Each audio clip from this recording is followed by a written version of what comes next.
Hello అండి. So నేను ఇప్పుడు ఒక ఇంపార్టెంట్ స్కామర్ గురించి చెప్పడానికి మేము ముందుకు వచ్చాను. అదేంటి అంటే, నార్మల్గా మనకి స్కామర్స్ ఎప్పుడు నార్త్ వాళ్ళు అన్న ఫీల్లో ఉంటుంది. బట్ దయనీయమైన సిచ్యువేషన్ ఏంటంటే, మన తెలుగు వాళ్ళు ఇలాంటి స్కామర్స్లో ఇరుక్కోవడం. వీళ్ళ మెయిన్ టార్గెట్ ఎవరంటే, ఫ్రెషర్స్ ఎవరైతే జాబ్ కోసం సెర్చ్ చేస్తూ ఉంటారో వాళ్ళే వీళ్ళ మెయిన్ టార్గెట్. యాక్చువల్గా నేను వచ్చి ఒక సో కంపెనీలో వర్క్ చేస్తూ ఉన్నాను యాజ్ అ మైక్రోసాఫ్ట్ ఇంజనీర్గా. సో మా చెల్లి ఫ్రెషర్ అనమాట. తను జాబ్ సెర్చ్లో ఉంది. సో నౌకరీలో ఇక్కడ ఎన్ని అప్లికేషన్స్ అవైలబుల్ ఉంటే అన్నిటికీ అప్లికేషన్స్ సెండ్ చేస్తూ ఉంటుంది. తనకి ఒక అతను ఇన్స్టాగ్రామ్లో మెసేజ్ చేశాడు. అండ్ ఇట్లా తన దగ్గర నుంచి మనీ ఎలా గుంజాడు అన్న దాని గురించి ఇప్పుడు మా చెల్లి చెప్తుంది. హాయ్ ఫ్రెండ్స్, నాకైతే మన తెలుగు వాళ్ళు ఇలాంటి వాళ్ళు ఉంటారు అనుకోవడం అయితే అసలు నమ్మలేకపోయాను. మన తెలుగు వాళ్ళలో ఉండడం చాలా దారుణం ఇది. అతను ఏంటంటే నాకు ఫస్ట్ 1 month బ్యాక్ ఇన్స్టాగ్రామ్లో మెసేజ్ చేశారు. మీరు ఒక రీల్కి ఇలా కమెంట్ చేశారు కదా, జాబ్ కావాలి అని చెప్పి. సో నేను నిజమేలే, నేను కమెంట్ చేసి ఉంటాను, ఇట్లా జాబ్ కోసం వెతుకుతూనే ఉన్నాను కదా అని చెప్పి అన్నాను. ఏంటి ఆ రీల్ షేర్ చేయంటే అది ఎక్కడో ఉంది, ఇప్పుడు నేను పెట్టలేను అది ఇది అన్నాడు. సరే నాకు రెజ్యూమ్ షేర్ చేయండి, నేను మిమ్మల్ని రిఫరెన్స్ ఇప్పిస్తాను అది ఇది చెప్పాడు. ఇంకా సరే అని చెప్పి నేను తనకి రెజ్యూమ్ షేర్ చేశాను.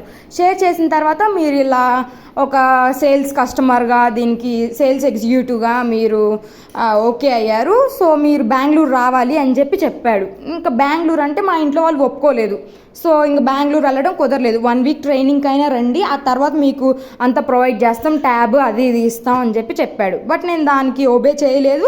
అక్కడ దాన్ని రిజెక్ట్ చేసామన్నమాట. తర్వాత కొన్ని రోజులు మళ్ళీ ఇంకా గ్యాప్ తీసుకొని, ఇదే లాస్ట్ టైము, నువ్వు ఎట్లా బెంగళూరు రానంటున్నావు కదా ఆఫ్లైన్కి, సో నీకు ఆన్లైన్ ప్రొవైడ్ చేస్తాం, ఖచ్చితంగా దీనికి 500 ఫీ ఉంటుంది, దాన్ని కొట్టండి, రిజిస్ట్రేషన్ ఫీ ఉంటుంది 500 అని చెప్పాడు. సరేలే అని చెప్పి 4 అప్పుడు చెప్పాడు నాకు ఈవినింగ్. మా బావని వాళ్ళని వీళ్ళని కనుక్కుంటే సరే కొట్టు అన్నాడు. అప్పుడు బాగా అంటే తను కొట్టాల్సిందే, 4:30 లోపు అయిపోద్ది ఆఫీసు, కొట్టండి అని చెప్పి మనీ అడగగా సరేలే అని చెప్పి నేను కూడా వాళ్ళు ప్రొవైడ్ చేసిన డీటెయిల్స్కి పంపించాను అనమాట. తర్వాత రోజు మళ్ళీ మార్నింగ్ కాల్ చేసి, ఓకే మీరు రిజిస్ట్రేషన్ అయితే అయిపోయింది, మీకు ఆఫర్ లెటర్ వచ్చింది, బట్ లాగిన్ డీటెయిల్స్ కావాలంటే, లాగిన్ పాస్వర్డ్ కావాలంటే ఇంకొక 500 ఎక్స్ట్రా 500 పే చేయాలి అని చెప్పాడు. ఏంటి ఇదంతా స్కామ్లా ఉందని చెప్పి మా బావగారు మాట్లాడగా తను కొంచెం అలా మాట్లాడాడు. సరే అని చెప్పి మాకు అవసరమైనప్పుడు ఫోన్ చేస్తాంలేండి, మాకేం అవసరం లేదు, మీరు మాకు పంపించాల్సిన 500 పంపించండి, ఇదంతా స్కామ్ లాగా ఉంది అని అంటే, లేదు అది ఇది అని చెప్పి నాకు ఒక ఆఫర్ లెటర్ పెట్టాడనమాట. దానిలో చూస్తే కాస్ట్ 24 గుర్గాన్ అని చెప్పి ఉంది.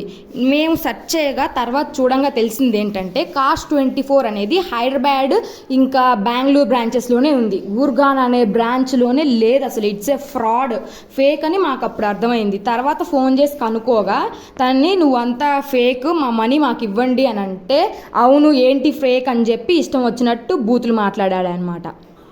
సో ఇలాంటి వాళ్ళు ఉంటారు అని చెప్పి అనుకోవడం మరి దారుణంగా తయారయ్యారండి ఇలాంటి వాళ్ళు. అసలు అలాంటిది తెలుగు వాళ్ళల్లో ఉండడం ఇంకా దారుణం అని.